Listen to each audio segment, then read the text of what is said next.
Alam mo, I still don't get why Ethan doesn't post about his girlfriend on social media. Siguro para wala talagang makaalam na may girlfriend siya. Bakit naman niya gagawin yun? Eh, syempre, para magmukha siyang single. Tsaka para makapagpaasa sa mga girls. That's simple. Hindi ganun si Ethan. Open naman siya eh. Ako lang talaga ang natatanging baliw na nag-assume na mami niya yung tinutukoy niya. Kaya yun, pinush ko pa silang magkabati.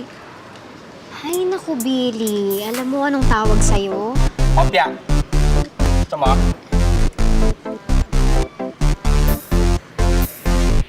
Di wag. Naalo ka lang eh. Sigurado kayo mo?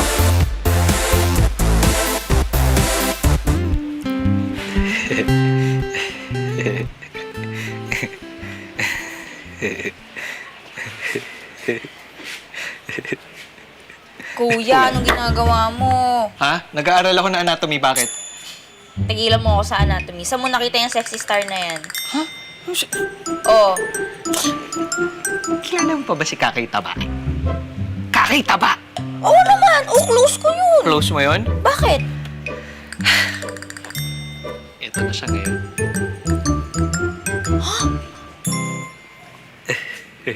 Seryoso? Ang laki ng pinagbago niya, ha? Ang laki, di ba? Nung pinagbago. Ang sexy na. Paano niya nagawa yan? Hindi ko alam. Pero ito lang masasabi ko.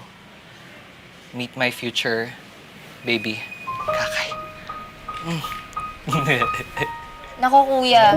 Tigilan mo na yan. Huwag ka na umasa dyan. Tingnan mo! Diyosa, oh! Ang mga Diyos at Diyosa, bagay lang sa mga kauri nila. May sa mga katulad nating mga tagalupa. Nako, kaya yan, sasaktan ka lang yan. Pa-fall yung mga ganyan. Uy. Tol? Okay ka lang ba? Sinasabi ko lang, Mabait naman siya nun eh. Baka sakaling mabait pa rin yung mamay. mabait din naman yun. Sinong mabait din naman yan? Di ba yan? Mabait yan. Close ko yan, di ba?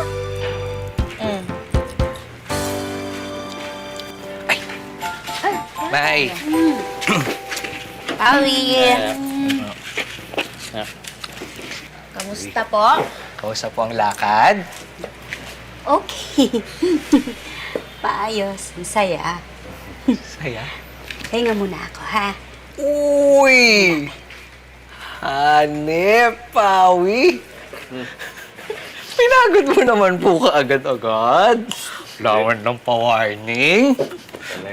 Na, may pasalubong ako sa'yo, ha? Ano to, Paul? Kopya. Sarap yan. Kopya like it.